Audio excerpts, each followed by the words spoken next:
A gente começou a semana aqui no Jornal Nacional falando com orgulho dos 501 medalhistas da Olimpíada Brasileira de Matemática, né, Renata? Na sala de aula, um dos grandes desafios dos professores, né, é tornar a matemática mais interessante. Afinal de contas, ela está em todo canto. Como mostra agora o repórter Felipe Santana. O mundo estava fazendo o que ele faz de melhor, existindo, selvagem. E alguém, de repente, resolveu que as coisas poderiam ser contadas. E depois inventaram os números. 1, 2, 3, 4, 5. O que ninguém imaginava é onde isso iria nos levar. Olha em volta. O mundo é matemática, matemática, matemática. Hoje a gente quer te convidar para um passeio pela cidade. Só que enxergando as coisas de um jeito um pouco diferente. Quer ver? A gente vai usar a lente dessa câmera para te mostrar como a matemática está em tudo. Só que antes... Vamos tomar um cafezinho? Quem vai acompanhar a gente é o Rafael, ele é professor de matemática. Nesse cafezinho que a gente está tomando aqui, antes dele chegar na nossa mesa, ele passou por vários processos matemáticos. Para compor o preço do cafezinho, ele tem que analisar quanto que ele vai gastar comprando o café, quanto que ele vai gastar de imposto, pagando as contas do estabelecimento, de aluguel, salário dos funcionários. Na hora de pagar o café, entra o sistema monetário. E a gente usa o sistema de base 10, números decimais para determinar os centavos. Mas vamos começar pisando num cartão postal? Você deve conhecer essa calçada.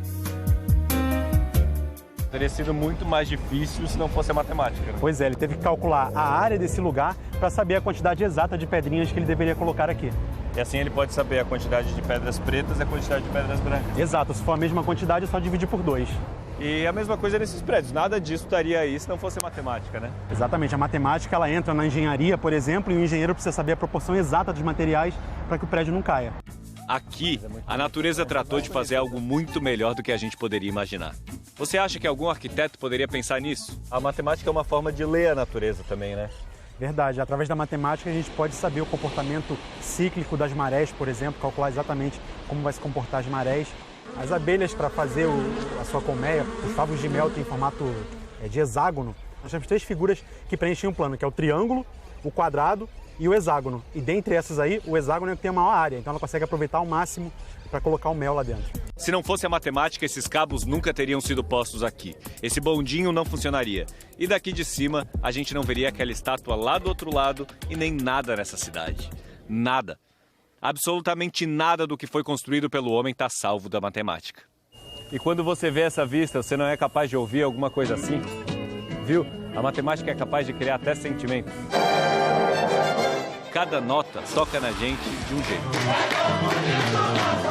Quando a gente está ouvindo uma música, a gente está ouvindo, na verdade, o som das frações. Então, por exemplo, se eu considerar uma corda aqui, essa corda sendo a nota musical Dó, e se a gente tocar essa nota musical, certo? Ela vai vibrar numa certa frequência.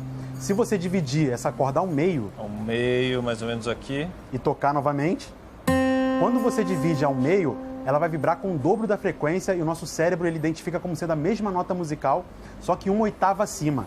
Ou seja, ela vai ser uma nota mais aguda. Aqui nesse instrumento a gente consegue ver claramente como as notas são frações, né? Exato. Você percebe no xilofone aqui que a gente começa com a nota musical Dó, e aí cada nova nota musical é uma fração do tamanho da madeira da nota original, né? E daí você sai por aí ouvindo música no seu celular. Você sabe que está ouvindo números, né?